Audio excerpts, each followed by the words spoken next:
One of the most legendary legions in the history of the Roman military was the Legio IX Hispana, or the Ninth Spanish Legion. They served under Pompey the Great and later with Julius Caesar in Gaul. They served Emperor Augustus and were pivotal in the conquest of Britain under the Emperor Claudius. And then, at some point, they simply disappeared. There was never a mention of them again in the historical record. And for almost 2,000 years, it's been one of the world's greatest historical mysteries. Learn more about the missing legion and what might have happened to them on this episode of Everything Everywhere Daily.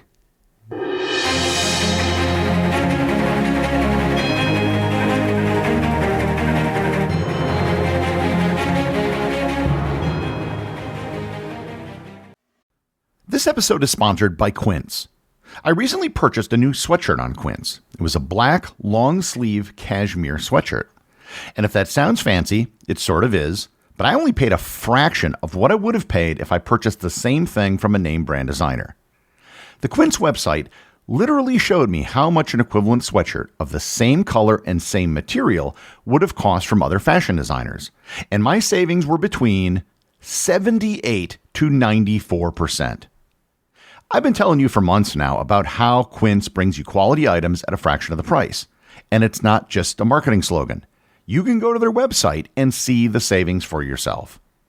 By working directly with top artisans and cutting out the middleman, Quince gives you luxury pieces without the markup, and they pass the savings on to you. Keep it classic and cool with long-lasting staples from Quince. Go to quince.com/daily for free shipping on your order and 365-day returns. That's QUINCE.com/daily to get free shipping and 365-day returns. Quince.com/daily. This episode is sponsored by Fiji Water. You've probably heard of Fiji Water and have seen it in stores. Well, Fiji Water really is from the islands of Fiji.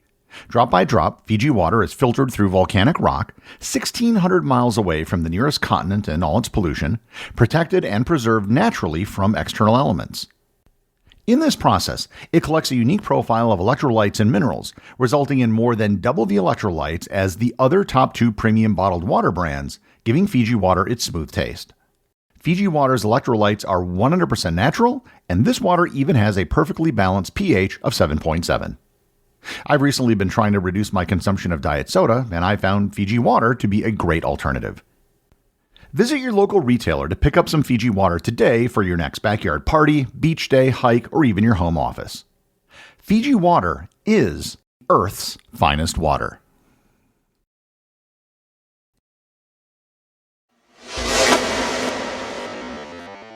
In a previous episode, I covered how Roman armies worked. The base unit of the Roman military was the legion. A Roman legion typically consisted of about 5,000 to 6,000 soldiers. The number could vary based on the legion, the circumstances, and the period in history, but 5,000 to 6,000 was the historical average.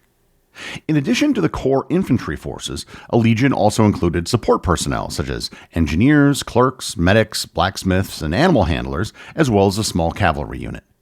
When auxiliaries, who were non-citizen troops attached to the legions, were included, the total fighting force associated with the legion could exceed 10,000 men. And on top of that, estimates suggest that for every legionary soldier, there may have been at least one and possibly as many as two civilians. The civilians may have included legionnaires' unofficial wives or concubines, children, merchants, prostitutes, and even slaves. Legions were initially raised from Roman citizens during the Republican period and later became full-time professional armies. Throughout history, legions would be raised and occasionally disbanded. 3 legions were disbanded for cowardice after the Batavi revolt in the year 70.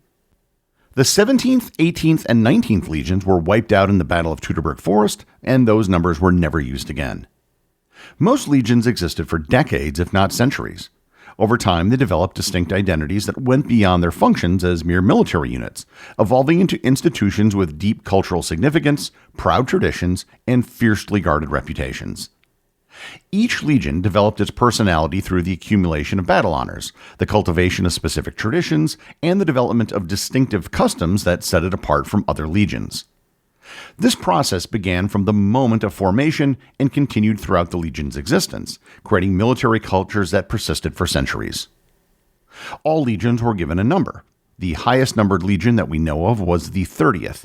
And each legion also had a moniker, which came from early battlefield accomplishments. The 10th Legion was known as the Fretentis, which means of the strait, and is based on their early naval accomplishments. The 12th Legion was known as the Fulminata, which means thunderbolt. Most legions had a name based on a geographic area where they found early success, including Germany, Syria, Macedonia, Gaul, and Sicily. And of course, each legion had a standard, which was considered to be an almost sacred object.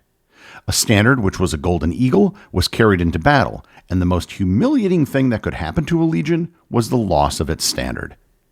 Emperors sometimes negotiated for decades to get lost standards returned. The point of all of this is that the legions were large and important things that had a continuity that often lasted for centuries. Legions didn't just disappear. Which brings me to the subject of this episode, the Legio nonam Hispana, or the Ninth Spanish Legion. Its origins trace back to the late Roman Republic, most likely around the year 65 BC during the campaigns of Pompey the Great in Hispania, which is the source of its honorary title, Hispania. By the time of Julius Caesar's Gallic Wars, the Ninth Legion was a seasoned and respected force.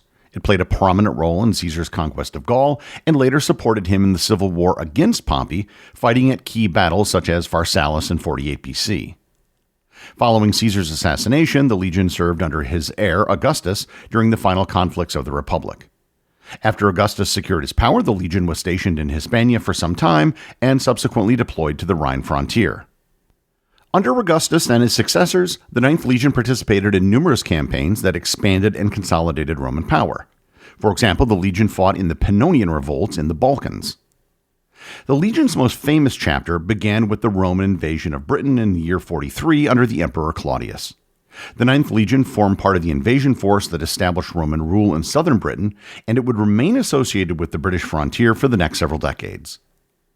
This posting was both prestigious and dangerous, as the legion found itself at the forefront of Rome's expansion into one of Europe's most challenging regions. During the early years of the conquest, the Ninth Legion established itself in the modern city of Lincoln, known to the Romans as Lindum Colonia.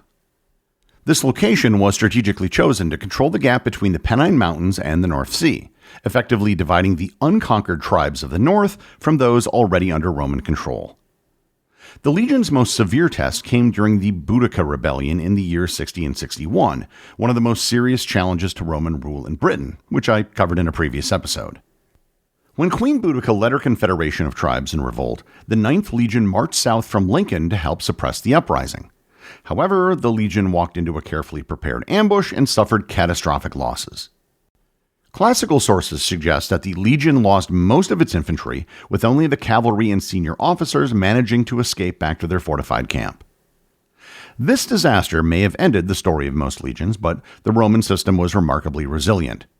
The Ninth Legion was rebuilt with fresh recruits and reinforcements, showing the empire's ability to recover from even severe setbacks. Following its reconstruction, the Ninth Legion continued to serve on the British frontier, participating in the campaigns of Gnaeus Julius Agricola in the 70s and 80s. These campaigns pushed Roman control far into Scotland, and the legion likely fought at the famous Battle of Mons Graupius, where Agricola claimed to have decisively defeated the Caledonian tribes. Archaeological evidence suggests the legion maintained bases in northern England and southern Scotland during this period. The mystery of the Ninth Legion begins in the early 2nd century. The last definitive evidence for the legion's presence in Britain comes from inscriptions and archaeological finds dated to around the year 108. And this last inscription can still be seen at the Yorkshire Museum in York, England. After this point, the historical record becomes silent. No further inscriptions mention the legion, no military documents reference its activities, and archaeological evidence for its continued existence simply vanishes. And I should reiterate that many of the legions from this period existed well into the 4th or 5th centuries. If a legion was disbanded, it probably would have been due to some disastrous defeat, and there's no such defeat in the historical record. So, what happened? Well, we don't know. There is no definitive evidence pointing to anything. All we really have are theories. The theory which dominated the 19th and early 20th century was developed by the German historian and winner of the 1902 Nobel Prize in Literature, Theodor Mommsen. Mommsen's magnum opus, and the work for which he was awarded the Nobel Prize, was titled A History of Rome. Mommsen believed that the Ninth Spanish Legion met its end in Britain, most likely during a major but poorly documented military disaster in the early 2nd century. He placed this event sometime during or shortly after the reign of the Emperor Trajan, when evidence of the legion just abruptly vanished. Mommsen hypothesized that the Ninth was destroyed in the far north of Britain, possibly in modern-day Scotland, during an expedition against the Caledonian tribes. This theory was rooted in the assumption that the lack of later inscriptions in Britain indicated its annihilation. In his analysis, Mommsen emphasized the pattern of Roman military administration and frontier policy. He believed that a major loss like the destruction of the Ninth would explain the decision to withdraw from further northern expansion and ultimately to build Hadrian's Wall in the 120s under the Emperor Hadrian. Absent any other evidence, Mommsen's hypothesis was widely accepted for decades. And to be fair, it wasn't a crazy idea. It explained why the Romans pulled out of Scotland, and it also ties cleanly to the last known location of the legion. Mommsen's theory was the basis for several fictional works, including Rosemary Sutcliffe's 1945 novel The Eagle of the Ninth and the 2007 movie The Last Legion. However, in the 1990s, a significant archaeological discovery in Nijmegen, Netherlands, contributed to a major shift in scholarly thinking about the fate of the Ninth Legion. This discovery included a cache of Roman military artifacts, notably tiles, inscriptions, and coins, which provided fresh evidence that at least elements of the Ninth Legion were present on continental Europe, specifically in the Rhine frontier region, after its last known activity in Britain. The Nijmegen findings built upon earlier discoveries from the 60s and 70s, including a tombstone of a centurion of the Ninth. But the 90s excavations reinforced the argument that the legion, or at least a significant detachment of it, had been transferred from Britain to the Rhineland around the early 2nd century.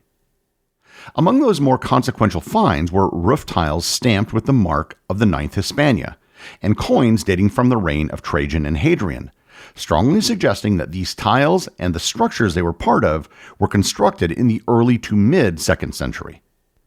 This contradicted the long-standing theory popularized by Mommsen and others that the legion was destroyed in Britain. Instead, the Nijmegen evidence suggested that the legion survived the Boudiccan revolt and continued to operate after the year 108, the date of its last known inscription in York. However, while this evidence indicates a presence of the Ninth in Nijmegen, it doesn't conclusively prove that the legion was stationed there, nor does it conclude what ultimately happened to it.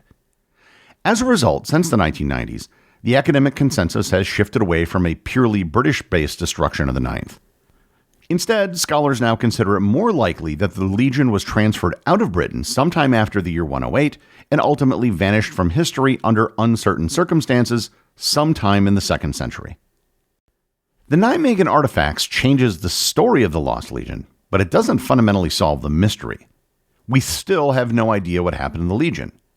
We can be reasonably sure that they weren't destroyed or disbanded in Britain, but that just moves the mystery forward a few decades. New theories have come forward which include the legion being sent to Judea, Armenia, or the Balkans, or just being merged into other legions. Unless new archaeological discoveries are made, we may never know what happened to the Legio nonam Hispana. So, no matter how many theories about them are put forward, absent new evidence, they might forever be the Lost Legion. The executive producer of Everything Everywhere Daily is Charles Daniel. The associate producers are Austin Oetken and Cameron Kieffer. My big thanks go to everyone who supports the show over on Patreon. Your support helps make this podcast possible. And I also want to remind everyone about the community groups on Facebook and Discord. That's where everything happens that's outside the podcast, and links to those are available in the show notes. As always, if you leave a review on any major podcast app or in the above community groups, you too can have it read on the show.